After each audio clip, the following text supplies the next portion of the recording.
Hello students, आज हम लोग सेकेंड चैप्टर का नेक्स्ट टॉपिक पढ़ेंगे।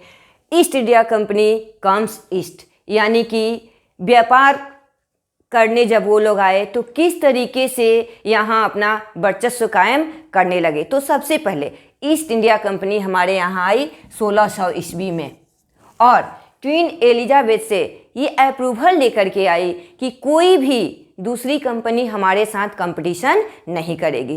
तो जो इंग्लैंड की कंपनियां थीं वो तो उनके साथ कंपटीशन नहीं करेंगी, इसका तो उन्होंने प्रस्ताव ले लिया। लेकिन हमारे यहाँ उस टाइम पे डच आते थे, पुर्तगीज आते थे, फ्रेंच आते थे, ये सभी आते थे।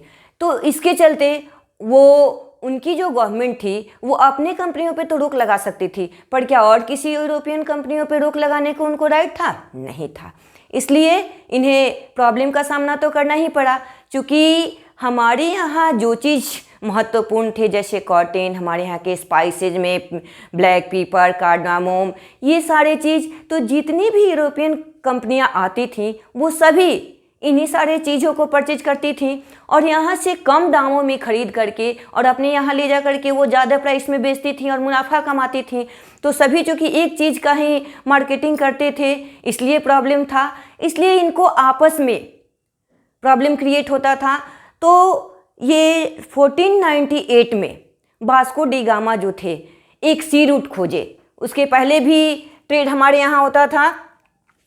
1498 में वास्को डी गामा सी रूट ढूंढे जिससे कि ईस्ट इंडिया कंपनी हमारे यहाँ आती थी और भी कंपनियाँ हमारे यहाँ आती थी। तो लास्टली क्या हुआ, चूँकि एक ही चीज़ का व्यापार इनको करना था तो आपस में लोगों में राइवल शुरू हुआ, यानी कि कंपटीशन, एक दूसरे को कैसे हम पीछे कर सकते हैं, ये सारे चीज़ें इनमें शुरू हुए।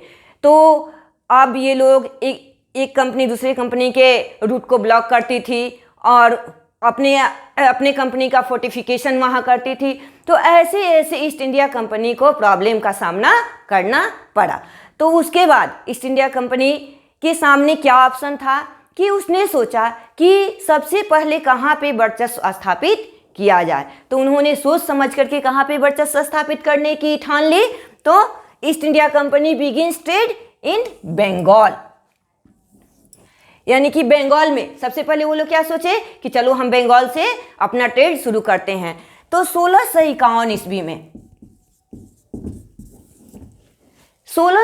ईस्वी में उन लोगों ने हुगली नदी के तट पर सबसे पहले अपना ऑफिसेज बनाना शुरू किया। और वो ऑफिसेज किस लिए होते थे कि यानी जो भी रॉ मटेरियल आ रहे हैं उनको रखने के लिए, और जो एडमिनिस्ट्रेटिव वर्क होंगे यानी जो ऑफिसर्स होंगे वहाँ बैठेंगे, मीटिंग करेंगे, चर्चा करेंगे कि किस तरीके से हम व्यापार करें ताकि हम ज़्यादा से ज़्यादा मुनाफा कमा सकें। क्योंकि उस टाइम पे वो लोग भी आए तो हमारे यहाँ व्यापार उसी तरीके से करते थे कि हमारे यहाँ के चीज़ों को वो ले जा करके यूरोपियन कंट्रीज में बेचते थे, अपने कंट्री में बेचते थे और मुनाफा कमाते थे।